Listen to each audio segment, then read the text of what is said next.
లక్షలు పెట్టుబడి పెట్టాం ఈ రంగు డబ్బాల మీద. ఈ పెయింట్ క్వాలిటీ లేదంటారు, ఈ పెయింట్ బ్రాండ్ కాదంటారు. సేల్స్ లేక బీపీ వచ్చేస్తోంది. బీపీ ఎందుకు రమణ? టీపీ ఉండగా. టీపీ అంటే టెక్నో పెయింట్సేగా. టెక్నో పెయింట్స్ మీ కస్టమర్స్ ఆనందంగా మీ దగ్గరకు వస్తారు. మీ బిజినెస్ రాకెట్ లాగా వెళ్తుంది. పెయింట్స్ విషయంలో నో బీపీ, ఓన్లీ టీపీ. అందరూ మెచ్చుకుని మోడర్న్ పెయింట్ కావాలండి నాకు. రంగులేస్తే లక్ష్మీ కళ రావాలి ఇంటికి. ఆస్థెటిక్స్ రిఫ్లెక్ట్ అవ్వాలి. ఇన్ని క్వాలిటీస్ ఉన్న పెయింట్స్ ఎక్కడ దొరుకుతాయి? బీపీ వచ్చేస్తుంది నాకు. బీపీ ఎందుకు సుబ్బారావు? టీపీ ఉండగా. టీపీ అంటే టెక్నో పెయింట్సేగా. టెక్నో పెయింట్స్ వేయండి, మీకు కావాల్సిన అన్ని వాటితోనే వచ్చేస్తాయి.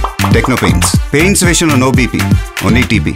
లక్షలు పెట్టుబడి పెట్టాం ఈ రంగు డబ్బాల మీద. ఈ పెయింట్ క్వాలిటీ లేదంటారు, ఈ పెయింట్ బ్రాండ్ కాదంటారు. సేల్స్ లేక బీపీ వచ్చేస్తోంది. బీపీ ఎందుకు రమణ? టీపీ ఉండగా. టీపీ అంటే టెక్నో పెయింట్సేగా. టెక్నో పెయింట్స్ మీ కస్టమర్స్ ఆనందంగా మీ దగ్గరకు వస్తారు. మీ బిజినెస్ రాకెట్ లాగా వెళ్తుంది. పెయింట్స్ విషయంలో నో బీపీ, ఓన్లీ టీపీ.